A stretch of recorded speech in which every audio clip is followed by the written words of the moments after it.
Sobre el asunto de la Fiscalía General de la República, que inicia una investigación en contra de influencers, que justo el día de la elección, el mismo 6 de junio, emitieron mensajes en los que pedían o llamaban a votar por el Partido Verde, preguntarle, y bueno, pues justo fue uno de los grandes ganadores en la Cámara de Diputados, y pues va a ser también aliado de Morena, pero independientemente de eso, solo preguntarle si es necesario ese tipo de acciones que pudieran llevar a una especie de delito electoral, precisamente por haber pagado por una campaña en redes sociales que tiene mucho impacto con influencers para llamar al voto el mismo día de la elección, presidente. Gracias. Pues eso es un asunto de la Fiscalía, que ellos lo resuelven. No voy a opinar. Ya hablé bastante de lo de las elecciones. Dije de que fueron elecciones limpias, libres, que estoy satisfecho. No dejaron de haber algunos actos indebidos, violaciones eufemísticamente llamadas irregularidades, pero nada que ver con las elecciones de Estado que llevaban a cabo los del Partido Conservador. De esos se robaban las urnas, bueno, nos robaron a nosotros hasta la presidencia, a todo el pueblo. Nada que ver, o sea, y en ese entonces los abajo firmantes avalaban los fraudes. Ahora me da mucho gusto de que, cuando menos, no están hablando de fraude o de elecciones de Estado, porque no tienen elementos. Entonces fue realmente importante y lo más destacado fue la participación de la gente, se respetó el voto de los ciudadanos y ya los resultados, pues ya hablamos, que si ganamos o perdimos, pues eso hay que dejárselo a la gente. Yo nada más voy a seguir diciendo que no fue tan mal, de que el movimiento al que pertenezco, de 15 gubernaturas, obtuvo democráticamente, legítimamente, el triunfo en 11. Nos fue muy mal, muy mal. Y en la Cámara de Diputados, mal. Nada más ganamos 185 de 300 distritos. Muy mal. Los del Partido Conservador avanzaron bastante.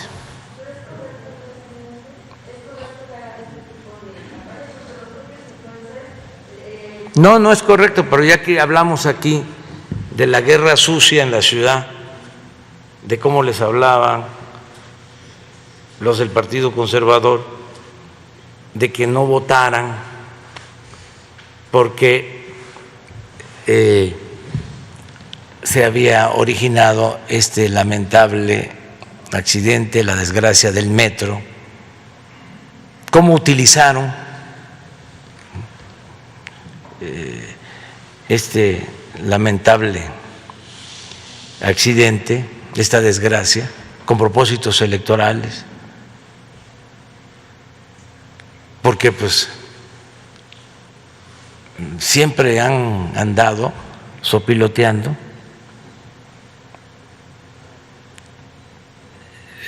Acuérdense de que no había fallecido afortunadamente nadie por la pandemia y dieron por muerto a un señor, Joaquín López Dóriga, que afortunadamente vivió más tiempo, pero el sensacionalismo, el amarillismo. No, no, no, no. Es lamentable la inmoralidad,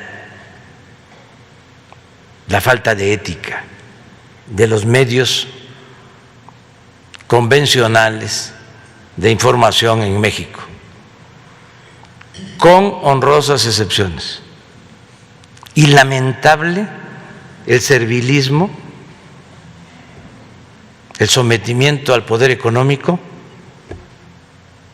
de los llamados intelectuales, o mejor dicho, de los intelectuales orgánicos. Y todo porque vivían colmados de atenciones y de privilegios. Eran los hijos predilectos del régimen, dueños de medios de información, periodistas famosos, columnistas, intelectuales como Aguilar Camín, como Krause. Por décadas eran los jefes y causaron un daño tremendo porque cooptaron a la inteligencia o a la mayor parte de los escritores intelectuales, como sucedió en el Porfiriato, que la intelectualidad y el periodismo estaban al servicio del régimen, en este caso, al servicio del régimen y del poder económico. Afortunadamente están surgiendo jóvenes, gente nueva, de escritores, pintores, periodistas,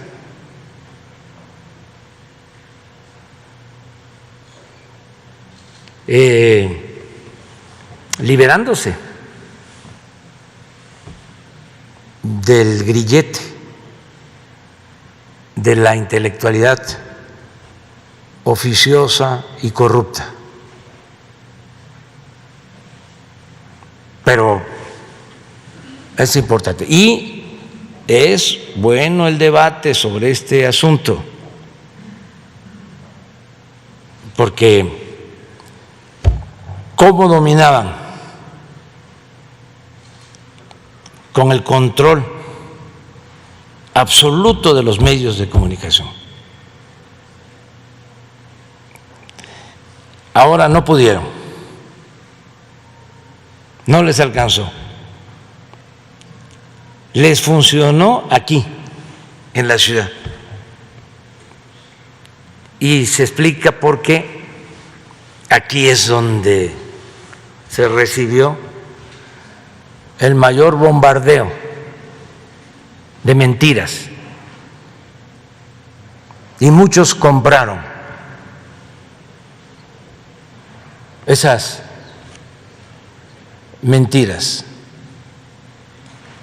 Muchos. Y con esa manipulación en la capital de la República, que siempre había estado a la vanguardia, ahora hubo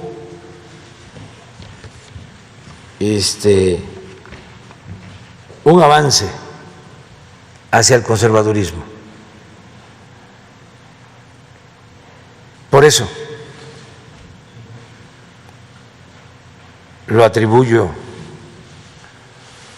a que, sobre todo, sectores de clase media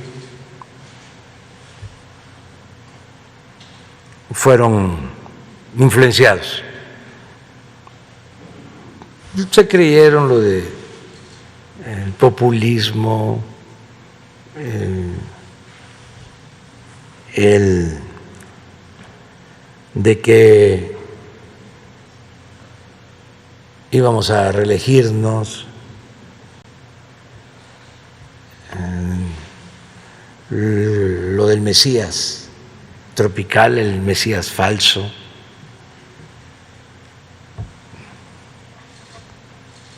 etcétera, etcétera, etcétera. Pero hasta las piedras cambian de modo de parecer. Es muy interesante de cómo la gente humilde, la gente pobre, sí internalizó bien el mensaje. ¿Y por qué? Porque todo mundo sabía de la corrupción que imperaba en México.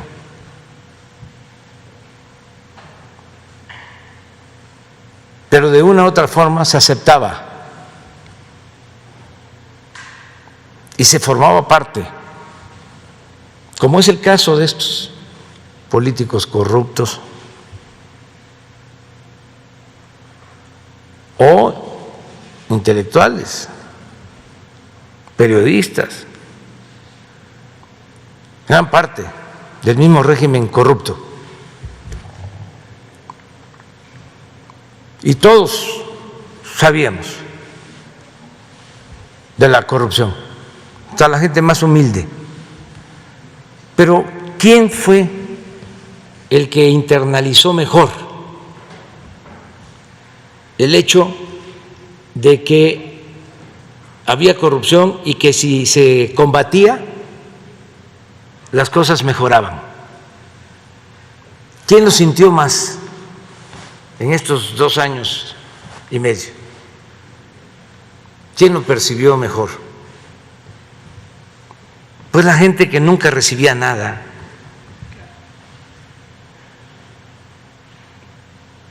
Porque no eran tomados en cuenta, porque se les daba la espalda. Y de repente empiezan a recibir dinero del presupuesto, que es dinero del pueblo, dinero de ellos.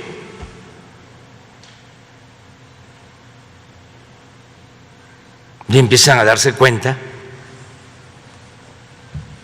de que otro México es posible.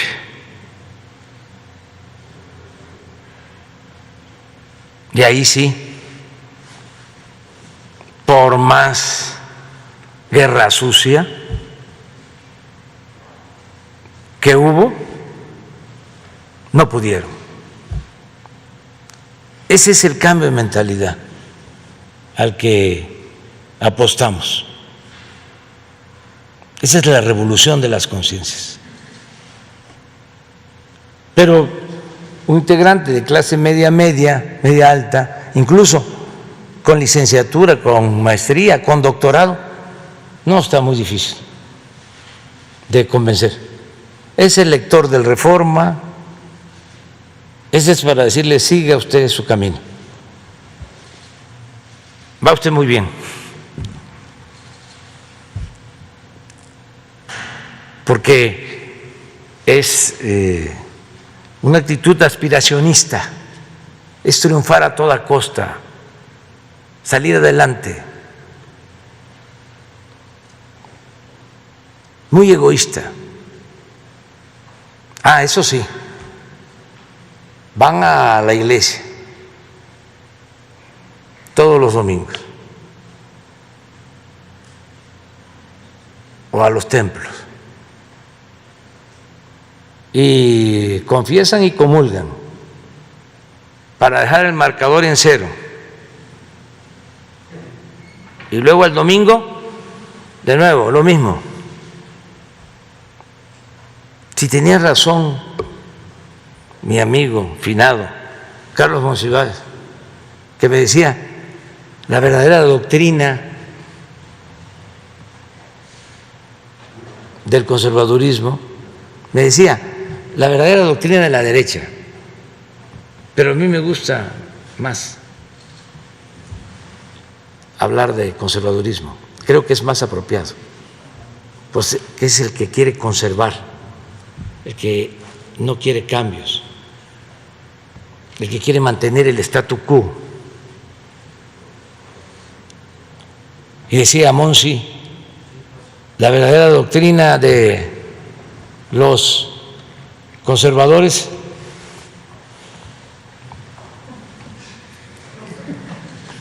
es la hipocresía.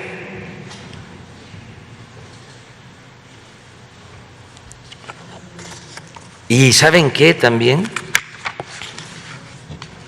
Que hay que seguirlo diciendo. Son clasistas y racistas.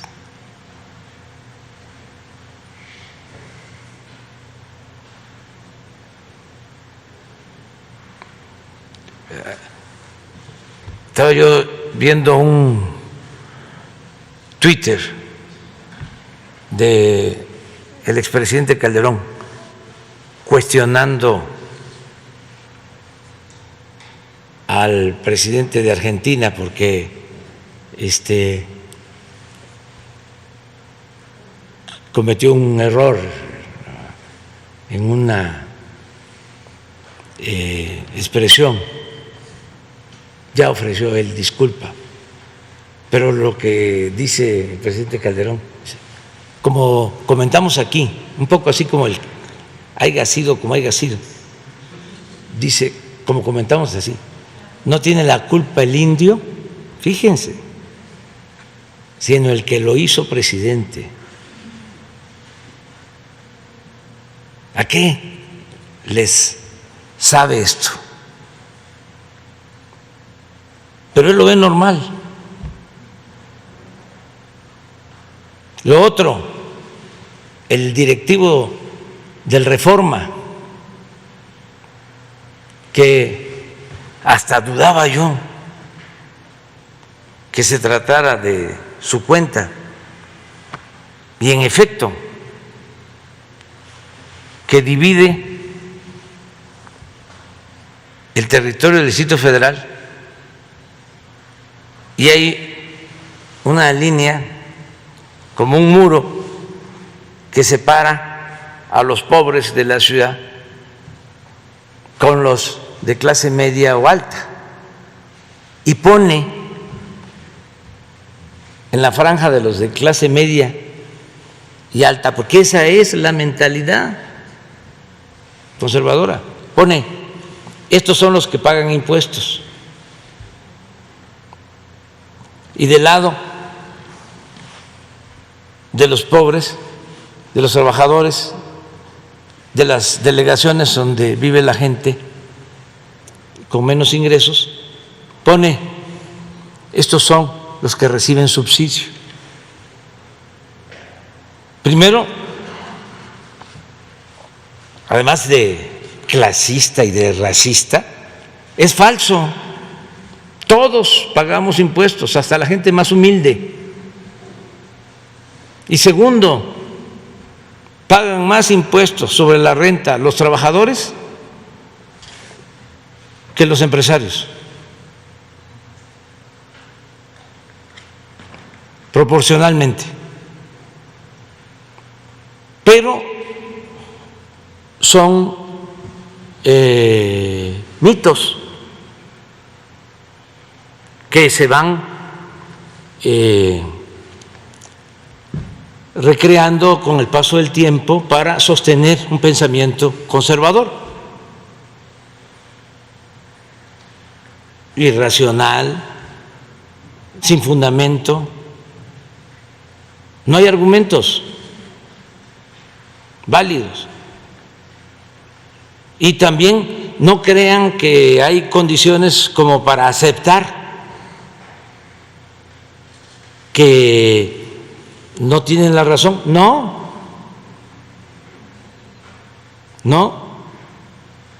Hay quienes dicen, a ver, explícame esto, convénceme. Pues ya no se puede, pues, estarlos convenciendo tanto. Pero si se les dice, ve la mañanera,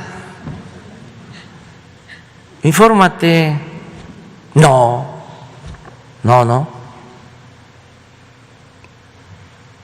Ahí van al Reforma o a los otros medios. Pero bueno, somos libres. Ya me voy. Adiós, si no, no llego.